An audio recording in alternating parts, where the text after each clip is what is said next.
So welcome to the second panel. Hello.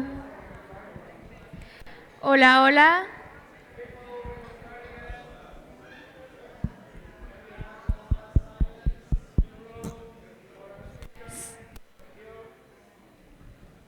Thank you so much. Okay. So good morning again, everybody. I invite you to sit down so we can proceed with the second panel that I have the pleasure to be moderating. So the second panel will look into practical experiences on ocean economy or blue economy policies, both within the region and beyond the region.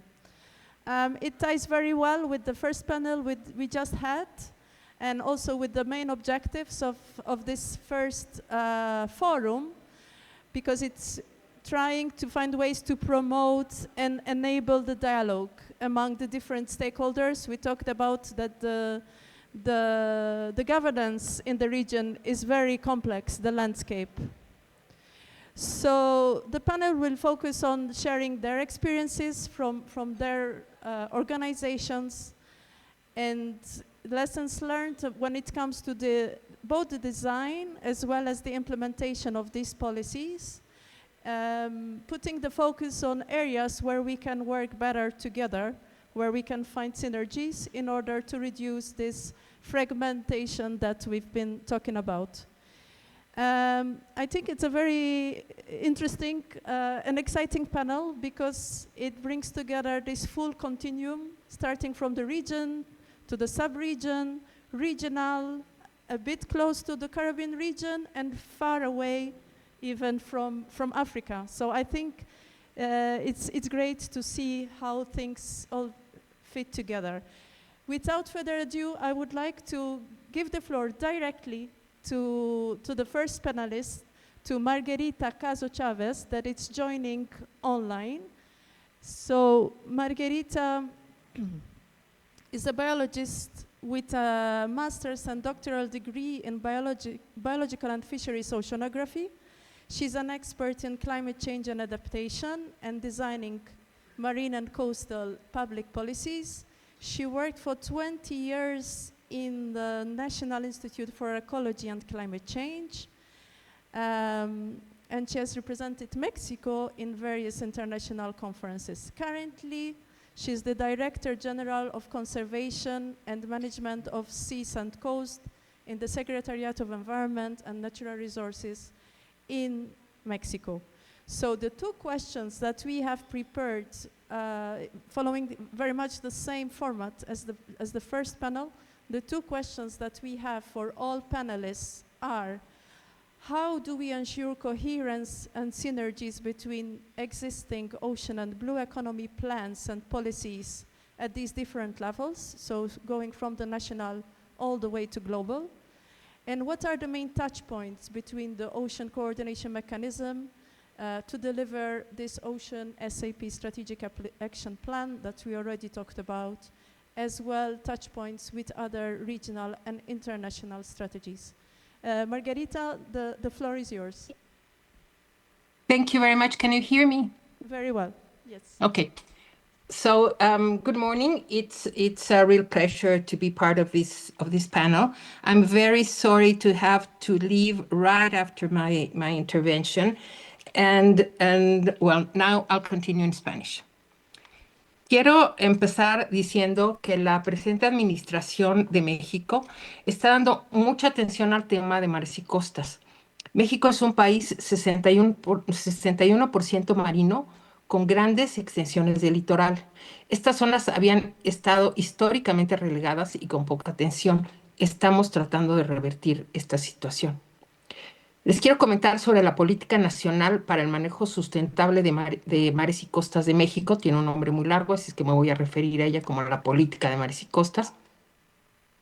Y bueno, este es un instrumento que se trabajó al interior de una comisión intersecretarial, interministerial, que hay en México para el manejo sustentable de mares y costas. El acrónimo de esta comisión es CIMARES, en donde se reúnen todos los ministerios que tienen relación con el tema, que son prácticamente todos. Este trabajo intersectorial fue muy importante, ha sido muy importante para incorporar las diferentes visiones y para que todos los sectores estuvieran comprometidos en el cumplimiento de los objetivos y las metas de la política. Además, se hicieron varios foros y talleres con gobiernos locales, con organizaciones de la sociedad civil y representantes de comunidades para asegurarnos de que este instrumento fuera realmente adecuado a las necesidades y a la realidad del país. Desde 2018, México ya contaba con una política nacional de mares y costas, pero en 2023, esta comisión intersecretarial, las CIMARES, inició un proceso de actualización de la política con el apoyo financiero de la iniciativa ProBlue del Banco Mundial para dar cumplimiento al compromiso asumido por el Gobierno de México ante el panel de alto nivel para una economía oceánica sostenible, de contar con un plan oceánico sostenible nacional. Entonces, esta política de mares y costas que está por publicarse cumple con las características de los planes oceánicos sostenibles. Es el marco de referencia para las políticas y acciones para gestionar de forma sostenible las áreas marítimas del país y busca equilibrar los aspectos ambientales, sociales y económicos en beneficio de las generaciones presentes y futuras. Esta política actualizada tiene 6 objetivos, 17 estrategias y 91 líneas de acción a corto, mediano y largo plazo, que se centran en la salud ecosistémica, la economía oceánica sostenible, la resiliencia al cambio climático, la promoción y fortalecimiento de la identidad marítima mexicana, la gobernanza oceánica y la innovación y movilización financiera. Además, está alineada con los compromisos internacionales adquiridos por México, como la CONVEMAR, Ramsar, CDB, la Convención Marco de las Naciones Unidas sobre el Cambio Climático, particularmente en el cumplimiento de las NDCs, el Acuerdo de Escazú, el Acuerdo AMER, entre otros. Desde luego se ha buscado la alineación y la contribución a los objetivos del desarrollo sostenible, al panel de alto nivel para una economía oceánica sostenible y al cumplimiento de los compromisos adquiridos recientemente en la Conferencia de Océanos en Niza, UNOC 3. Estos compromisos incluyeron la publicación de esta política, la implementación del Programa Nacional de Restauración Ambiental que se publicó en México este año y que tiene una sección importante sobre restauración de ecosistemas marinos y costeros, y el lanzamiento de la Estrategia Nacional de Limpieza y Conservación de Playas y Costas en México, con el objetivo de eliminar los plásticos de las playas para el año 2030. Tenemos el enorme reto de armonizar, de lograr la compatibilidad entre el desarrollo económico, la protección de los medios de vida locales y la conservación. Cualquier acción, plan, lo tenemos que hacer de la mano con las comunidades locales. Esta es una prioridad, trabajando desde el principio con las comunidades y no nada más involucrándolas como mano de obra, sino realmente desde el diseño de los planes de las acciones. Estamos convencidos de que es la única forma de que un esquema de conservación sea realmente sostenible. Y con esto termino la información nacional que quería compartir con ustedes. Ahora, habiendo dicho esto, tenemos como región el enorme reto de que las políticas y los instrumentos de los diferentes países vecinos sean congruentes, coherentes y en lo posible establezcan sinergias que conduzcan a la conservación y al manejo sustentable de los mares y las costas, como se ha mencionado y repetido el día de hoy. Quiero comentar que después de nuestra experiencia en el desarrollo de la política de mares y costas, estoy firmemente convencida de que esta debía atender, como de hecho ocurrió, las necesidades y la realidad nacional, basada y apoyada en la estructura existente del gobierno del país. A nivel regional, tal vez se podría pensar en trabajar en la definición de objetivos y metas comunes que se plasmen en una estrategia regional que esté alineada con los principales convenios, convenciones internacionales, que ayude a movilizar recursos y que lleve a esfuerzos y acciones conjuntas para fortalecer la cooperación a favor de los ecosistemas marinos y costeros saludables y resilientes y economías azules sostenibles.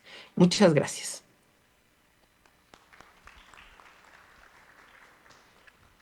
Thank you very much, Margherita, for... Sorry, I'm listening myself. For giving us more information on the Mexican policy, ocean policy, and how that links both to the regional and especially how it addresses also the global agreements and global frameworks requirements. I would like now to move to our second panelist and maybe also slow down a bit so we don't need to rush so much. So moving from the national example of Mexico now to the sub-regional level, and we have with us Susanna. We heard from Susanna already this morning. That is the Director of Sustainable Ocean Management Program at the OECS. So Susanna provides strategic leadership for regional initiatives in ocean governance and ocean management. And her broad expertise includes marine spatial planning, coastal zone management, resource monitoring, fisheries, and climate change adaptation. Same questions for you, Susanna. We had two questions earlier on, essentially based on what your organization is doing. Where do you see opportunities for multilateral cooperation on ocean or blue economy under the umbrella of the OCM? So can you tell us a bit more the perspective of OECS? Thank you. Sure. Good morning again. And thank you for affording the OECS voice on this panel. We, the OECS, we represent some of the smaller islands in the wider Caribbean.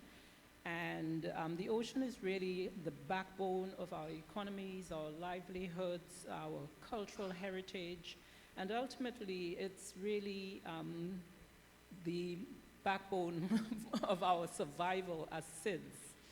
To ensure that this backbone is not compromised, there must be policy coherence and synergies between and among national, sub-regional, and regional policies and actions, given that there are no boundaries or physical boundaries in the ocean. So whatever I do in my space has the potential to positively or negatively impact the waters in your space and vice versa. So we believe in the OECS, we have made some significant strides on this, and I have a backdrop slide here because I think it's kind of harder to describe what we've done in terms of institutional arrangements without having a visual. In 2013, we established the Eastern Caribbean Regional Ocean Policy. This document guides the ocean governance within our space. It was revised in 2020 to align with the 2030 Sustainable Development Agenda and other more recent global agreements. The ECOP sets out 8 outcomes that collectively aim to secure marine access rights, ensure safety and resilience in our marine spaces, and promote sustainable socio-economic development rooted in ecosystem integrity. Most important to note is that when this document was being developed, it was developed in close consultation with countries at the community, the sector, the private sector. All the various stakeholders were on board and consulted on this policy document. The policy was also adopted by the ministers with responsibility for environment and the ministers with responsibility for fisheries. Moreover, the policy was adopted by our heads of government, the OECS authority. So that really shows political ownership and commitment. Alongside this regional policy, we have supported member states in developing national ocean policies that align with the regional policies. So the regional policy basically feeds into the national policy and vice versa. These national policies are at various stages of implementation and adoption. To drive the implementation of these policies, we've established an institutional structure that I like to call the institutional catalyst or engine. And this structure comprises national ocean governance committees, which are intersectoral in nature. So they include the various sectors that have ocean mandates. They also include private sector and community. They basically feed into the regional level through an OECS Ocean Governance Team. This OECS Ocean Governance Team, or OGT for short, has a member from each of the member states. And these members are actually integral parts of the National Ocean Governance Committees. So it allows information to flow from the national level to the regional level and vice versa. In addition, the Ocean Governance Team can receive direction from our Council of Ministers who meet on various thematic areas, including on environmental matters, including on trade matters, including on fisheries matters, to name a few. That direction can come in from in both directions. So we can receive, the OGT can receive direction from the Council of Ministers, and the OGT can make recommendations to the Council of Ministers. This can actually feed all the way up to the OECS authority, as we see with the adoption of the ECROP, the ocean policy itself.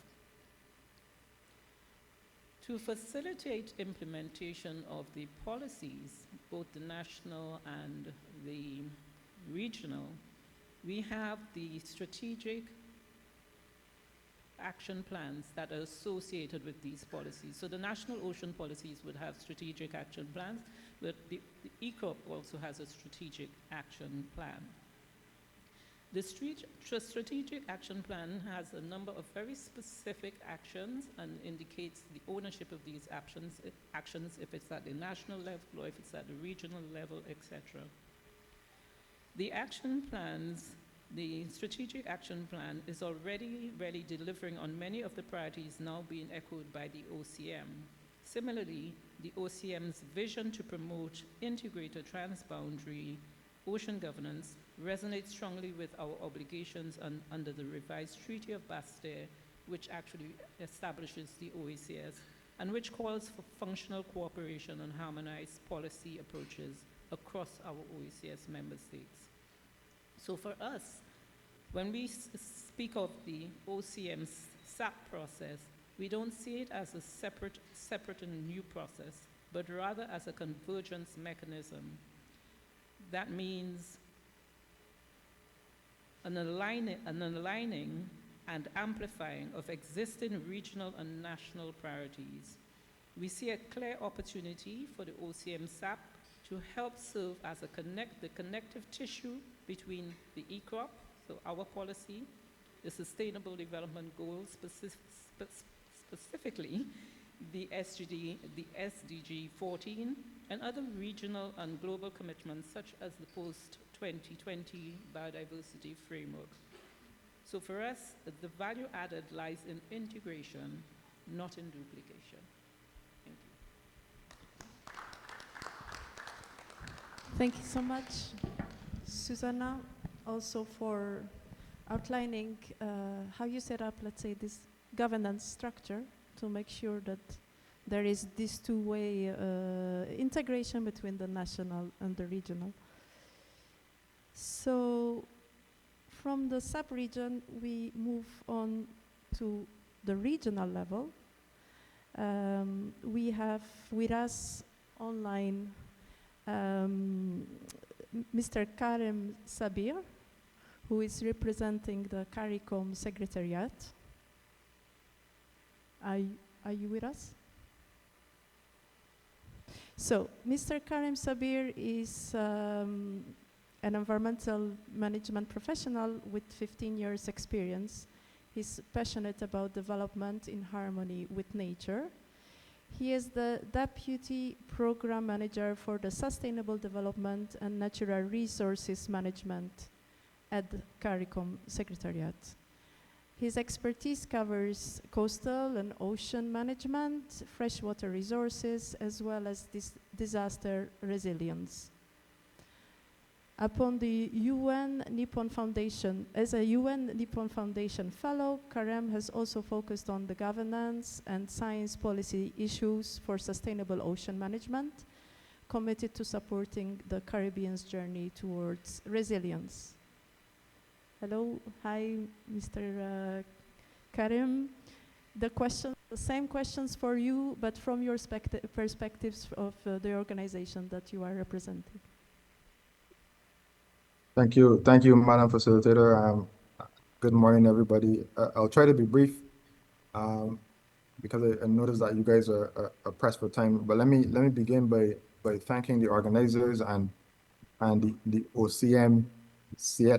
We don't even use the word CL and plus anymore so much, and that's probably something we should do more. But the OCM family, thank you so much for the opportunity to share some thoughts from the CARICOM perspective, which is slightly more sub-regional than OECS, but still very much sub-regional in the grand scheme of things. I want to share a few perspectives on the CARICOM ocean policy that we've been embarking on recently. So I'll just share some updates on that and give some reflections on how it all fits in, trying to bridge national to regional and international processes and agendas, development agendas. So at the CARICOM level, you may be aware, we're 15 sovereign states and 5 observer, well 6 now, observer overseas territories with the overall objective of improving the life of CARICOM citizens through intra-regional trade, through free movement and free trade. And enshrined in this treaty is the protection and sustainable use of the marine environment. So recently we've recognized, well, not even really recently, for a while we recognized a policy gap whereby we've had some strong sectoral policies such as the fisheries policy and more recently the maritime security policy, but we've never really had a policy direction within CARICOM for integrated multi-sectoral policies. And OECS has quite a good one that you heard about just now, but that's at the sub-regional level and doesn't encompass all of CARICOM. The other thing we've recognized is that the things that are getting the head's attention, the developmental challenges, food and nutrition security, for example, with the 25 by 25 initiative for improving food production and reducing food imports by 25%. Energy independence and the climate crisis, peace and security. We've been so comfortable with the zone of peace, and that's under threat recently. The triple planetary crisis of climate change, pollution, and biodiversity loss is a global crisis, and the oceans play a crucial role in that as well. International trade, regional transportation, free movement, and the advancement of the SMEs, the CARICOM single market and economy. All of these things have a substantial blue contribution that the oceans as a unifying resource among our member states can contribute towards the sustainable development and towards these pressing challenges that the heads of government have been articulating and trying to figure out over the last few years. We've had some systemic SIDS challenges as well that we all know, and we do believe that sustainable blue economic growth can help dampen some of these SIDS systemic vulnerabilities, such as climate resilience, disaster resilience, you know, isolated markets, etc.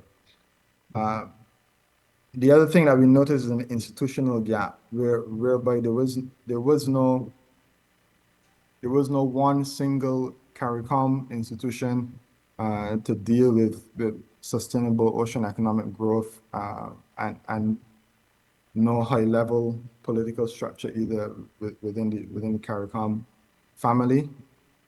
So we wanted to see how we can fix that as well. So the ocean policy really is to leverage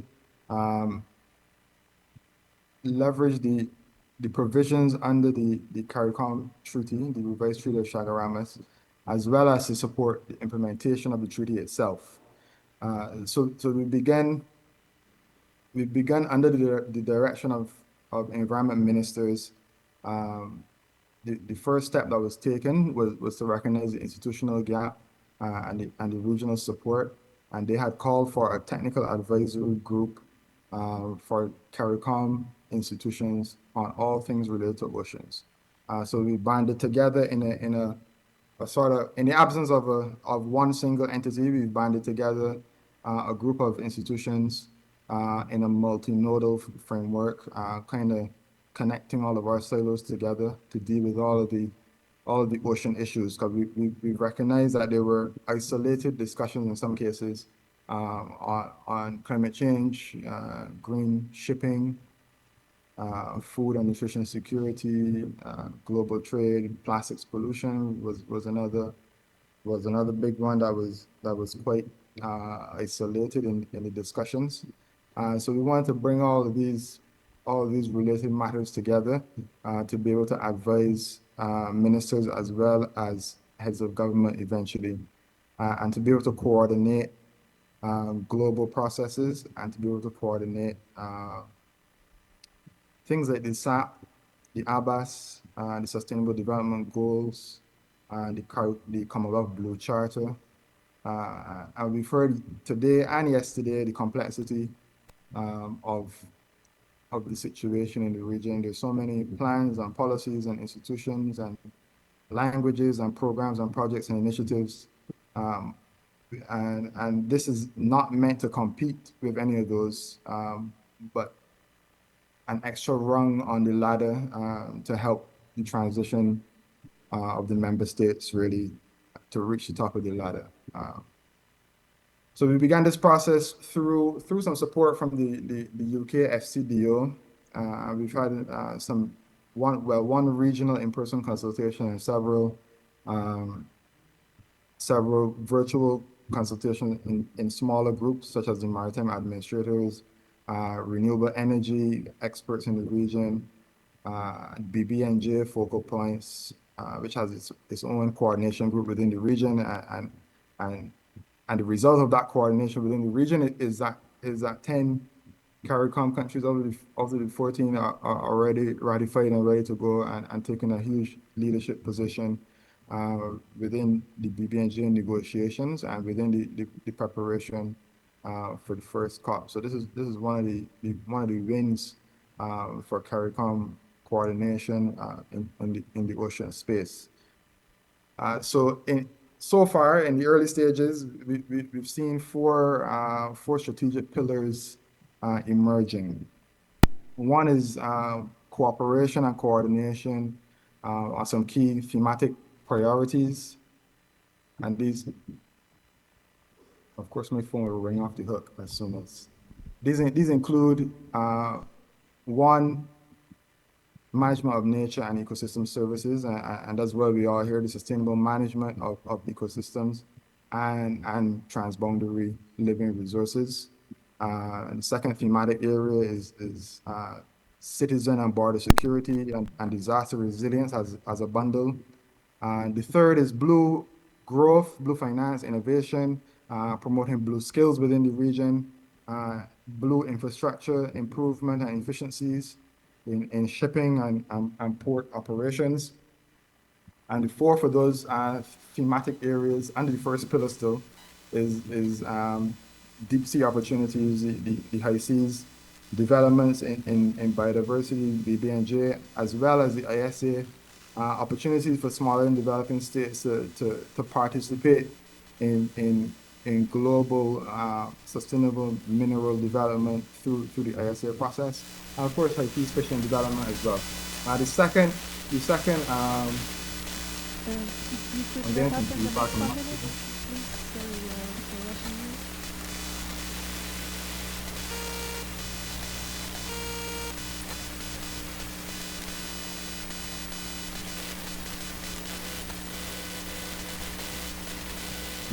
Is it another mic or? Sorry. If you could wrap up in the next 1 minute. Oh, sorry, I was getting some feedback. I thought it was Oh, for sorry everyone. for Sorry, that. my apologies. My apologies. The second pillar It is for is everyone. capacity development. I I'm think getting it's online. it as well. It's an online problem.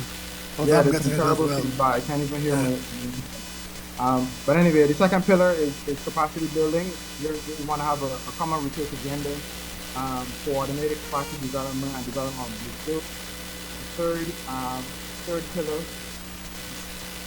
improving the security situation of the city. And fourth pillar is improving governance. Governance meaning coordination of all these things that I just mentioned, as well as governance in coordination in international processes such as UNCLOS, ISA, BBNJ, etc. So it's clear even from this brief presentation that there's quite a bit of synergies. We feel that the 15 member states that are within the wider Caribbean called CARICOM, these 15 member states, if we can coordinate and coalesce and harmonize, we can be a powerful engine in delivering the SAP, delivering the objectives of the CLME Plus initiative and project. And I believe that we're well placed to do that. We're not under any illusions that the member states in some instances are quite advanced within the sub-region of OECS. Some of the member states are quite advanced thanks to the support by the OECS. So we're not coming in to sell something new, but we just want to coordinate and coalesce and tie a lot of strings that are loose together. So this is what I want to bring, and I'll be open for any questions and further follow-up after. Thank you so much. Thank you as well.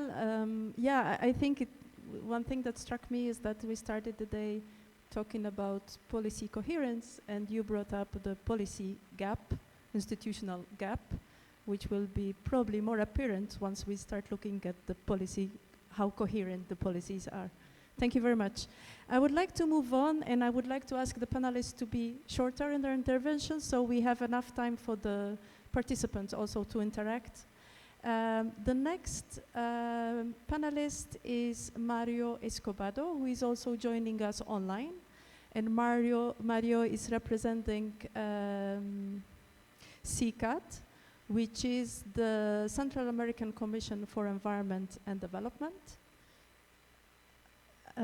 Yes, I see Mario also prepared a few slides. So Mario is a Central American expert in environmental economics and natural resources with over 25 years of experience.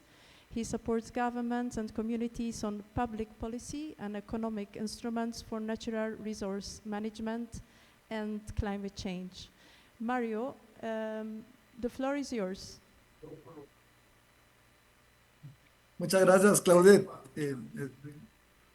Un gusto saludarlos y verlos aquí a la distancia.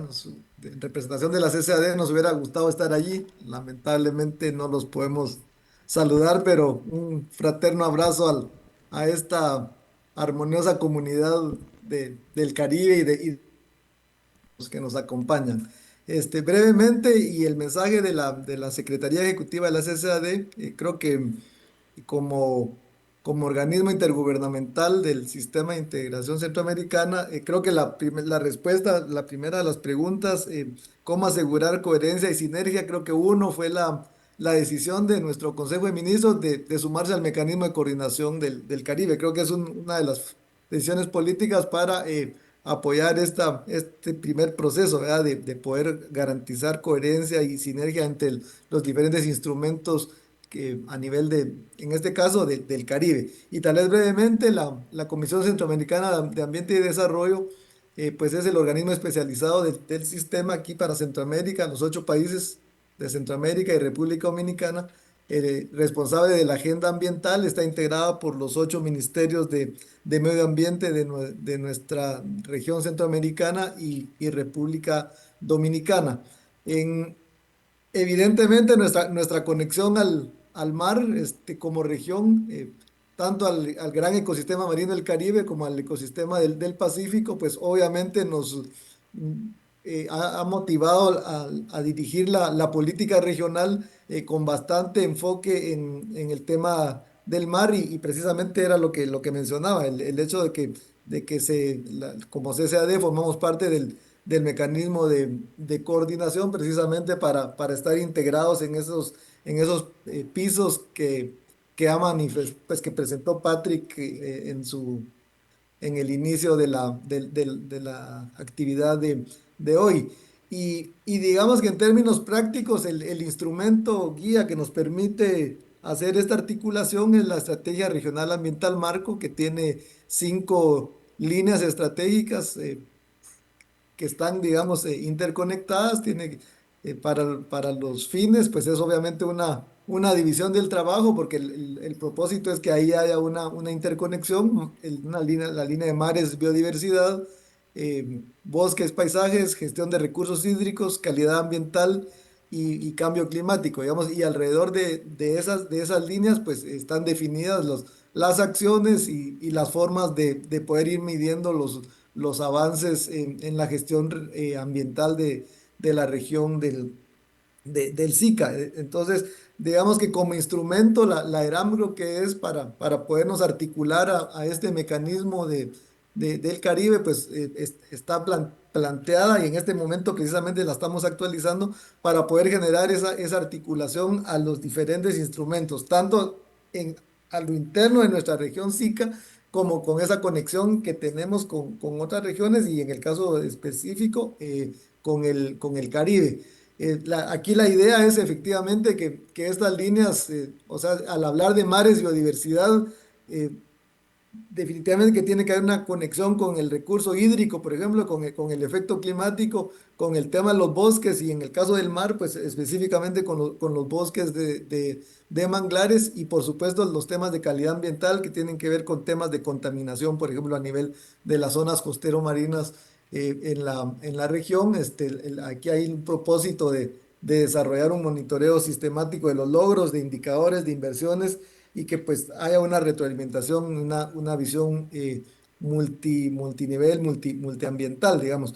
Este propósito, para fines de la conexión al mar y pues con lo que mostramos en el mapa, digamos que sí hay una declaración de nuestra política y una acción operativa, digamos, de la CCAD de implementar las acciones bajo un enfoque de la cuenca al mar o de un enfoque source to sea, en virtud de lo que mostraba, ¿verdad? Que estamos conectados tanto al Caribe como al Pacífico y entonces definitivamente que el propósito de hacer acciones viene desde la parte alta de la montaña, conectados, digamos, pues por el agua a la zona costero marina, y precisamente para desarrollar pues políticas, estrategias, acciones, planes y actividades concretas en la zona costero marina, pero conectados bajo ese efecto de cuenca al mar, ¿verdad? Y eso, pues definitivamente que es como mencionaba, una declaración política, pero las acciones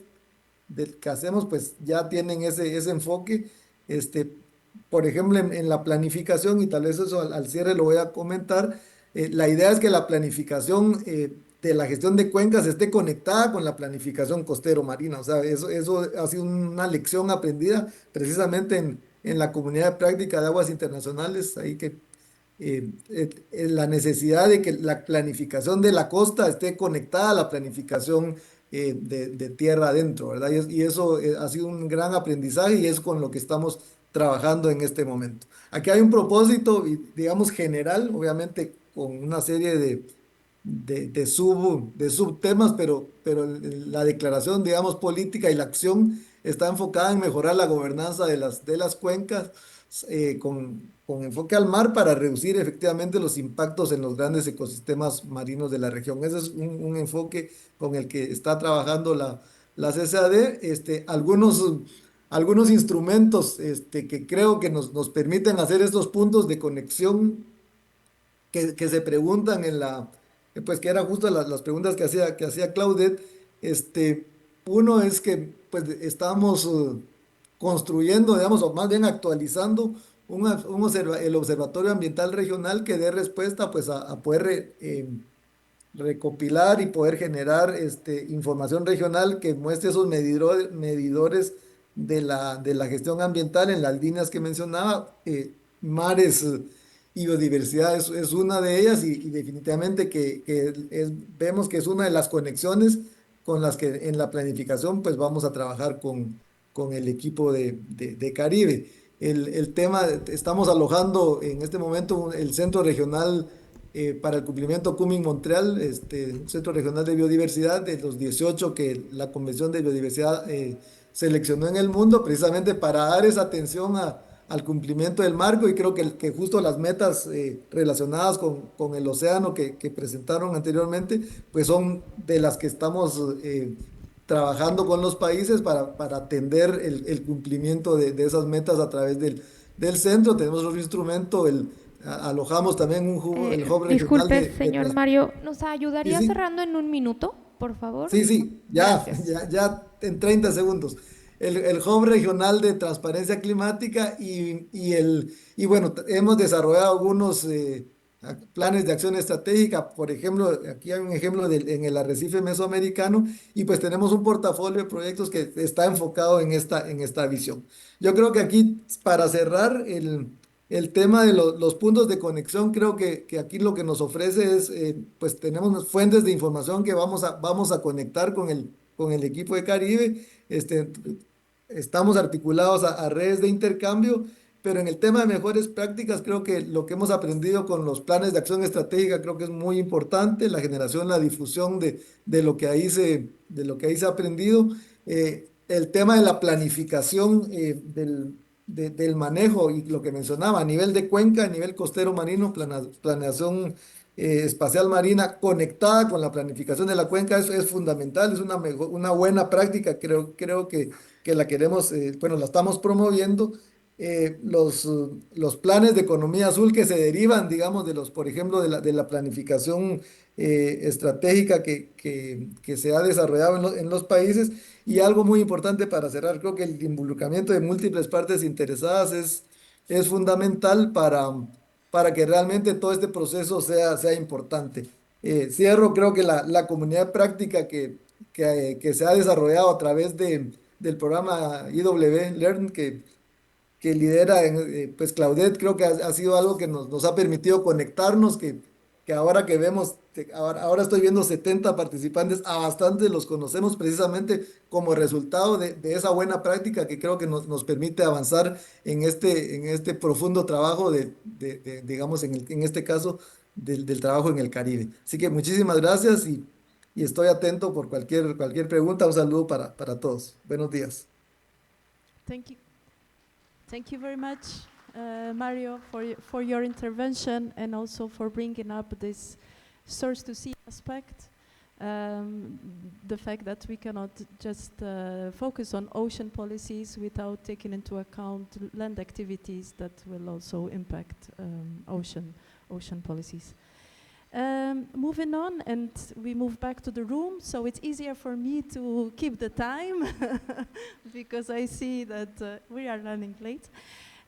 So moving on to Mr. Jair Urriola, the Secretario Ejecutivo of CIMAR, that is the Corredor Marino del Pacífico Este Tropical. So previously, Mr. Jair served as the legal director for Panama's Ministry of Environment and also previously the executive secretary of CICAD. And he is currently, as we already said, the executive secretary of CIMAR, which is a key regional conservation initiative. You would like to take the floor here?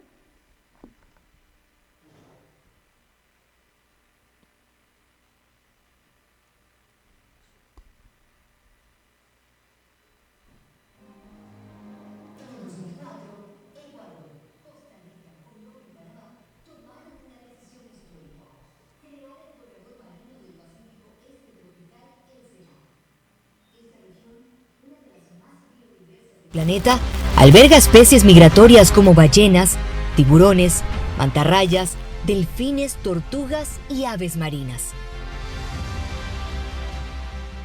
Conectadas por corrientes oceánicas y cadenas de montes submarinos que ofrecen hábitat únicos a peces pelágicos y corales de profundidad, entre otros. Además, sostiene pesquerías de gran valor económico y cultural. 4 de sus áreas protegidas fueron declaradas Patrimonio Natural Mundial por la UNESCO: Galápagos, Malpelo, Isla del Coco y Coiba. Desde su creación, el CEMAR ha promovido una cooperación regional sin precedentes y en el 2021 renovó su compromiso con la Declaración de Glasgow y amplió en el 2023 sus áreas núcleo de 5 a 10, cubriendo más de 600.000 kilómetros cuadrados. Hoy, los países del CEMAR avanzan hacia un nuevo hito global: la creación de la primera y más grande reserva de biosfera marina transfronteriza del mundo, como parte de la red de la UNESCO y modelo de cooperación regional para conservar y usar sosteniblemente los océanos.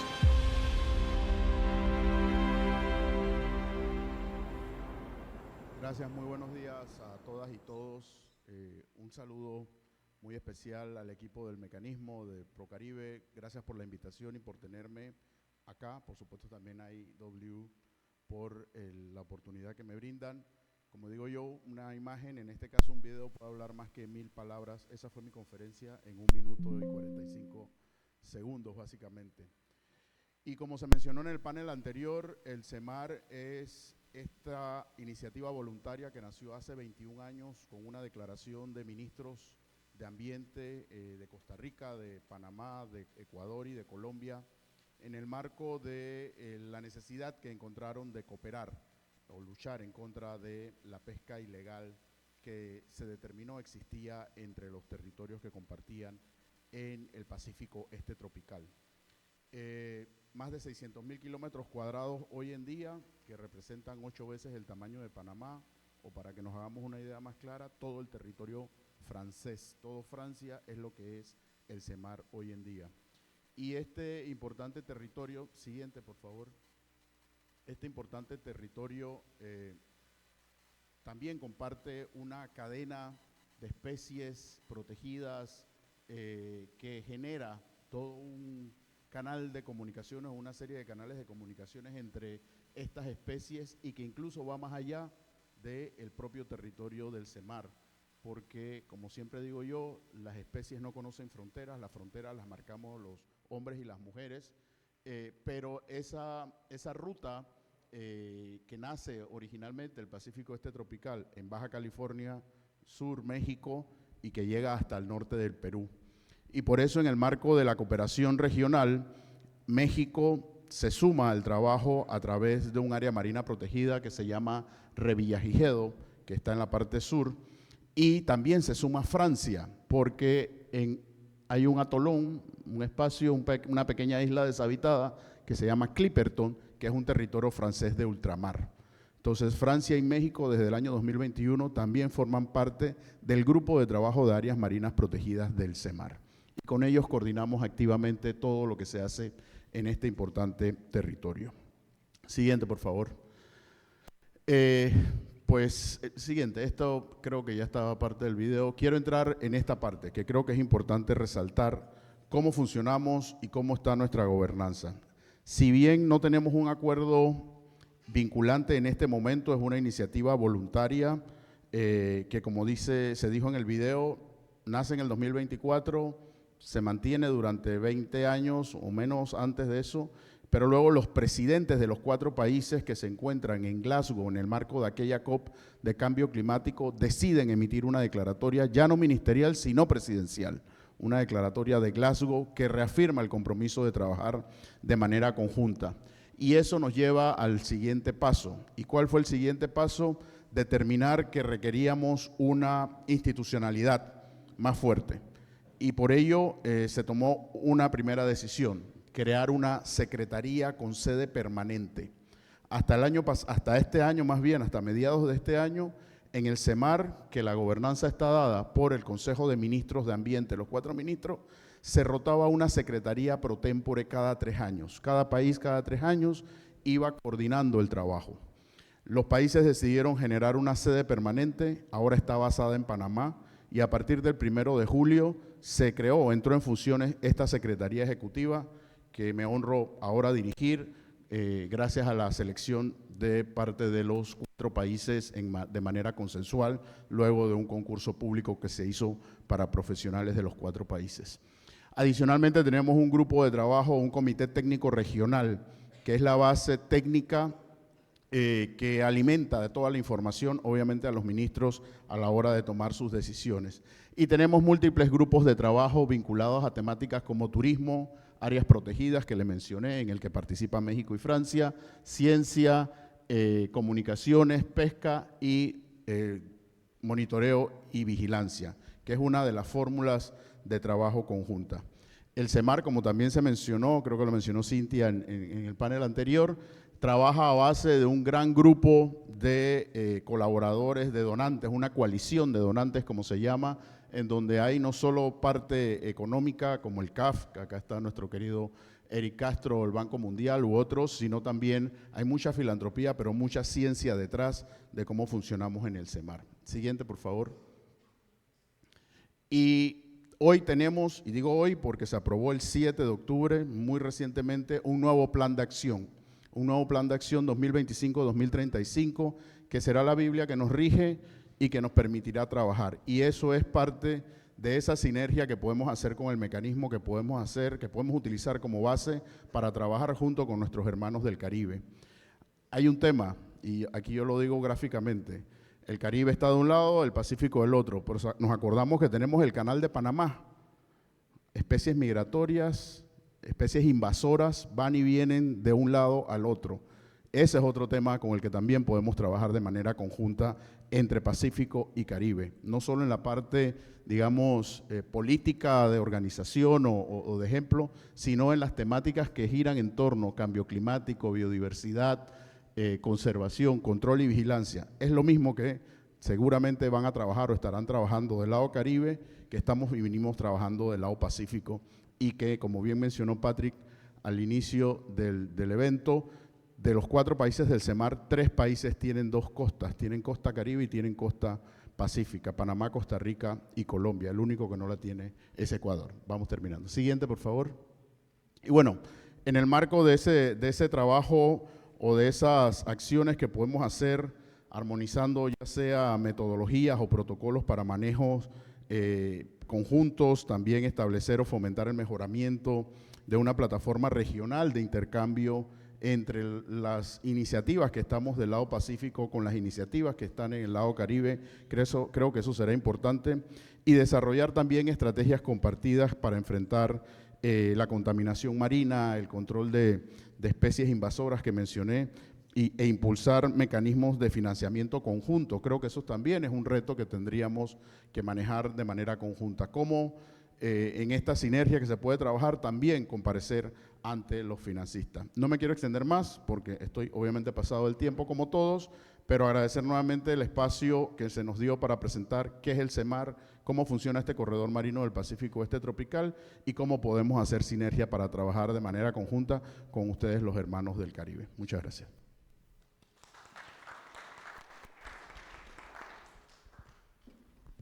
Thank you very much for this overview of all the actions that you're putting in place in the very biodiversity-rich Pacific. So, last and not least, I would like to invite the final panelist, Shamiso Bilwama. So, who's coming from far away, actually, from South Africa. Shamiso is currently coordinating another Jeff-funded international waters project, which is focusing on African seeds and on the blue economy, on advancing blue economy in 6 island states in Africa. So we thought it would be a great opportunity to have Shamiso joining us and highlighting how any similarities, any differences between this, in this streamlining between what happens at the national, at the sub-regional, and at the regional level in Africa.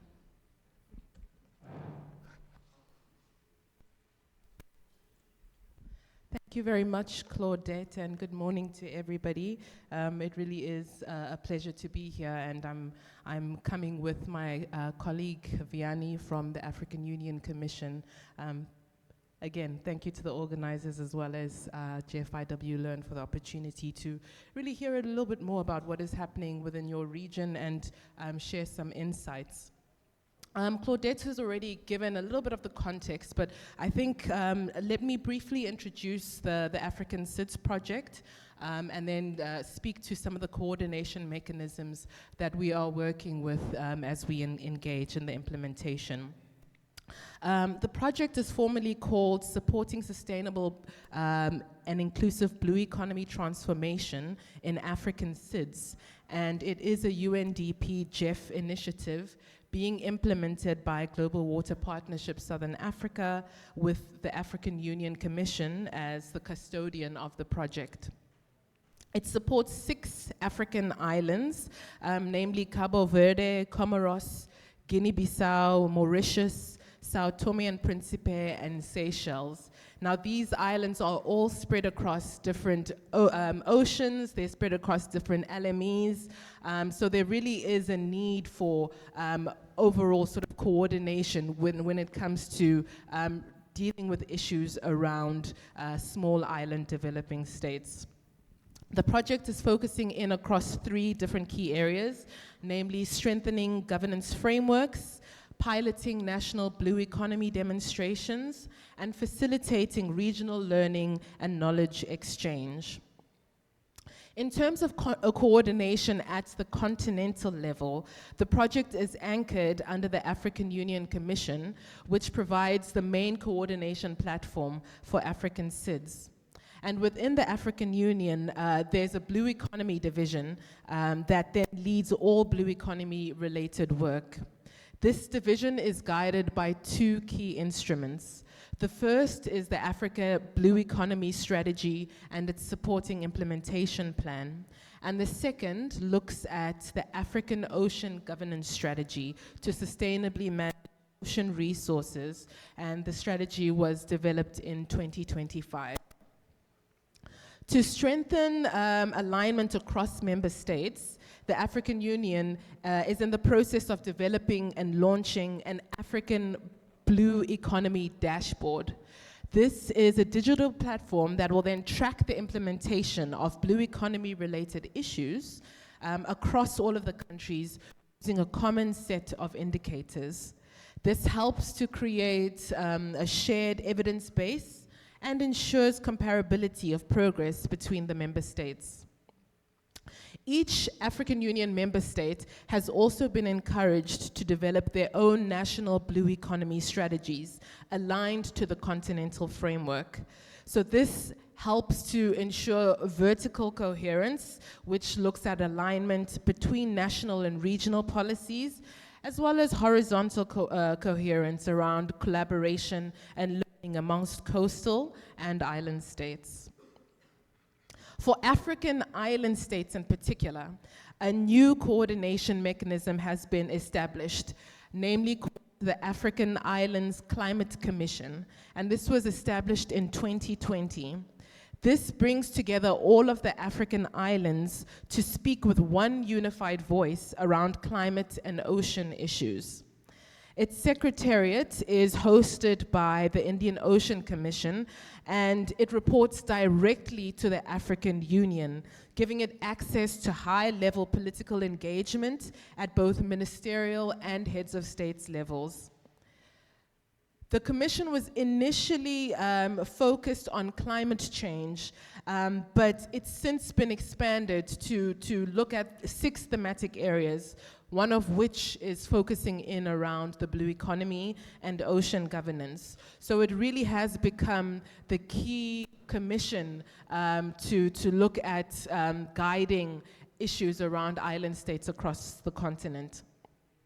The project is working quite closely with both the African Union and the Commission to align project activities with its emerging priorities. And it's also looking at strengthening regional coherence and integration between the islands. Maybe to close, in terms of some of the linkages with the OCM work program, I think they're quite strong parallels and a lot of similarities as well as challenges that I've been hearing during the panel discussions today and in the working session yesterday. What we're doing in Africa, especially around governance coordination, data sharing, and inclusive stakeholder engagement, aligns very closely with the OCM's focus on regional cooperation and ecosystem-based management.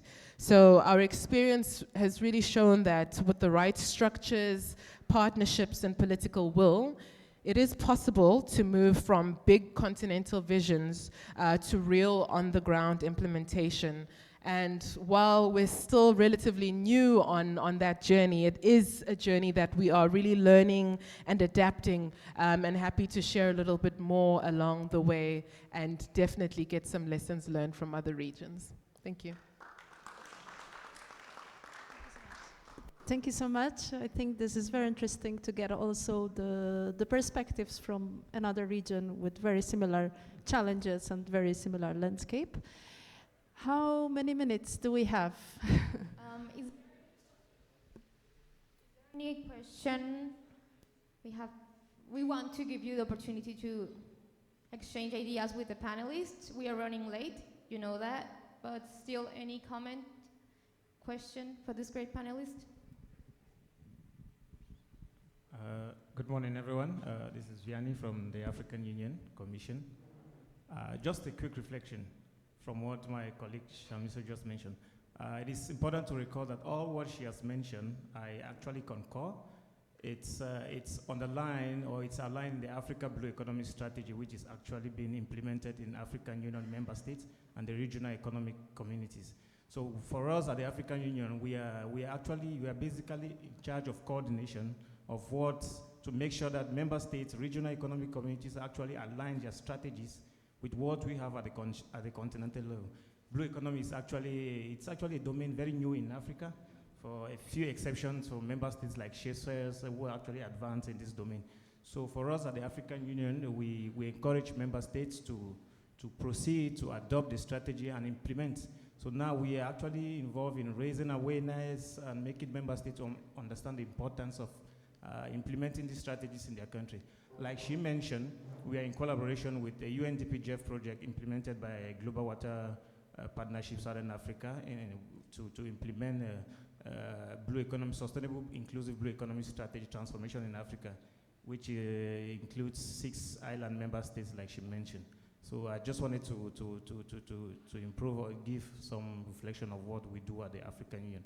So now for the African Union Blue Economy Ocean Governance Strategy, it is a new instrument. We notice that at the African continent, there's a lot of disparities in terms of managing ocean resources. So this strategy is coming up as a way of harmonization of what we do in Africa. So this strategy was adopted by the African Ministerial Conference on Environment in July this year. So lately, 2 weeks ago, it was actually adopted by the STC, that's the Specialized Technical Committee of Ministers of Environment of the African Union. So now we are at the stage of rolling out this strategy and see how we can benefit us all at the African continent. Yeah. Thank you so much for this further information on how you're dealing with the strategy at the regional and going down to the countries. Yeah, we have another question here.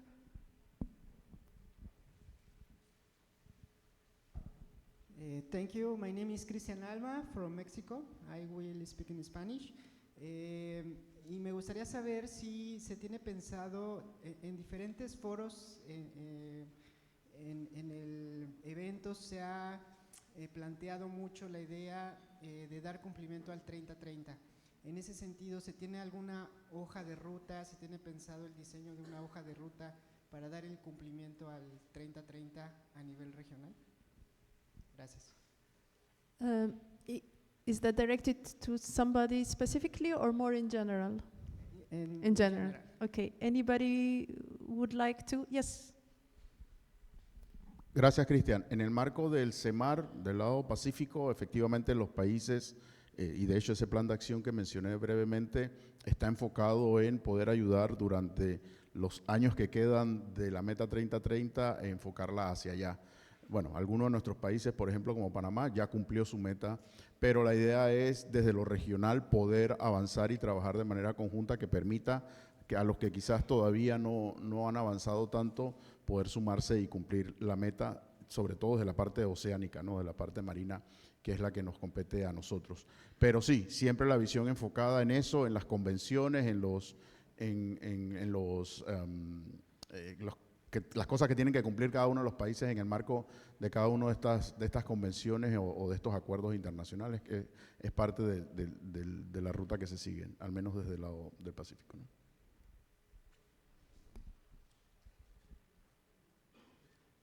Just to mention that in terms of the 30 by 30 commitment or target, the OECS has an OECS 30 by 30 initiative that we're currently working with McKinsey, with the McKinsey group, to ensure that our countries are basically moving towards this target. At this point in time, we're collecting information and data, and we're going to be developing 9 strategic bankable projects to be able to implement and ensure that we contribute to this global target. It is not expected that each of our countries will reach a 30% protection in terrestrial and land. Some may achieve more, some may achieve less, but it is a program that facilitates implementation or contribution to the wider 30 by 30 target.